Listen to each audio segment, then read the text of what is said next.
Hey guys, it's Landon with TBAS.org. Sorry about the sunglasses. Forgot my regular glasses at home today. I want to talk to you guys a little bit about floating point numbers in computers. One of the things I want to teach you guys is how to do math with computers. Computers are really powerful tools for math, and we use them for surveying all the time because we do lots of math and surveying. But computers aren't perfect, and we talked about in one of our other videos how sometimes computers do fuzzy math, so numbers don't always go precisely into a computer like we want, especially when you're dealing with 2D coordinate systems and coordinate grids and stuff like that. And some of that has to do with the fact that we have a base 10 number system. Well, so we have what we call a decimal number system, and we've talked about how numbers like 1/3 or 2/7 or kind of weird fractions like that don't always go neatly into a decimal number. Other numbers like pi, we use pi a lot in surveying. Pi doesn't go neatly into a decimal number. And so you have to think about rounding and precision and how that affects your measurements and your calculations and your coordinates. But there's another reason computers do fuzzy math, and it has to do with floating point numbers, so I want to talk about that. So you remember in one of our early videos we talked about the different types of numbers. There's integers, there's fractions, there's imaginary numbers, complex numbers, and then there's what we call decimal numbers. So decimal numbers are just a number with a decimal part. That's kind of a review.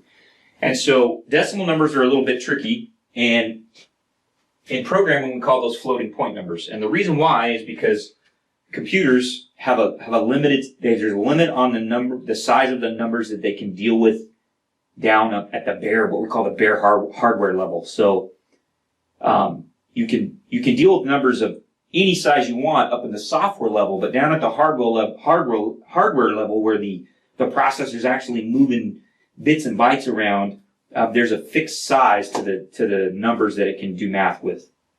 And so when somebody says I've got a 16-bit computer or a 32-bit computer or a 64-bit computer, what that's talking about is what's the biggest size of a number that a computer can do math with.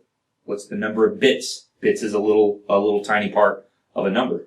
So a 64-bit computer can work with 64-bit numbers. A 32-bit computer can only work with 32-bit numbers.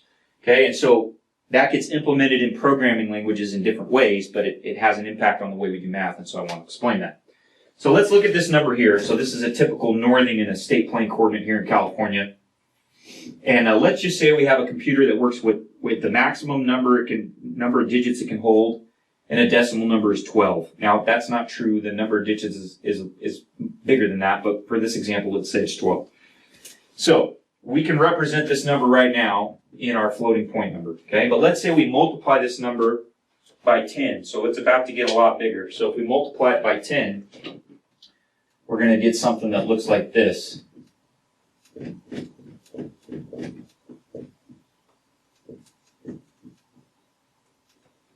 Okay, but we can only hold 12 numbers. It's 12 digits. So the computer has to decide what to do now because this is too big, it won't fit. Right? If we count these, let me get a different color. If we count the number of digits we have, now that we multiplied by 10, we've got 1, 2, 3, 4, 5, 6, 7, 8, 9, 10, 11, 12, 13. Now we got 13 digits, and we can only store 12. So the computer has to decide which number is it going to leave off. Now, as a general rule, what computers will do is they will slide this gate, they will slide it to the left, because it's going to assume that numbers on the left side of the decimal are more important than numbers on the right. Okay, so what happens is we just lost the 0. Okay? Now, let's say we multiplied this by 50, like if we multiplied this number by 53. I'm not going to do that math. It's going to get a lot bigger. We're going to lose some more digits. Let's just, I don't want to do it. Do I want to do it? I don't know.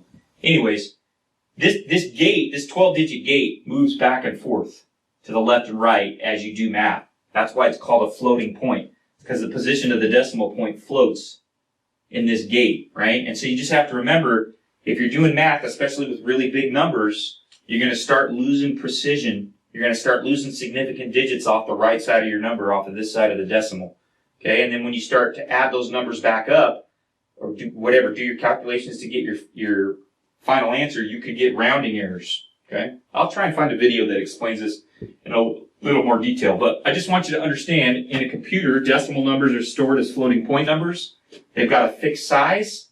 That gate that holds the maximum number of digits can slide left and right in relation to the decimal point, and you can lose digits on the right side of the decimal, and then that can have an impact on your math. Okay, that can introduce rounding errors, especially when you have large numbers. We get into this problem sometimes with state plane coordinates because we're dealing with big numbers. And so just be aware, computers do fuzzy math, not just because we work in a decimal system and not all our numbers fit neatly into that decimal system, but also just because the inherent way computers are built and the way they work with decimal numbers, sometimes we lose some digits on the right side of the decimal. Oh, that's bad. That's not good, right? That's just how computers are made. And so again, here's the key. Understand that. You don't have to be a computer scientist, but as a surveyor, you have to understand computers aren't perfect. They do fuzzy math sometimes. You always got to be using common sense and checking your answer. And remember, the key is ask yourself, does the fuzzy math my computer's doing, any rounding, any loss of digits, is that going to have an impact on the ground? Can I measure that error on the ground? Because if you can measure that error on the ground, then you got to figure out a way to deal with it. Okay? All right, guys. Thank you for watching. Appreciate it. We'll catch you on the next topbysurveyor.org video.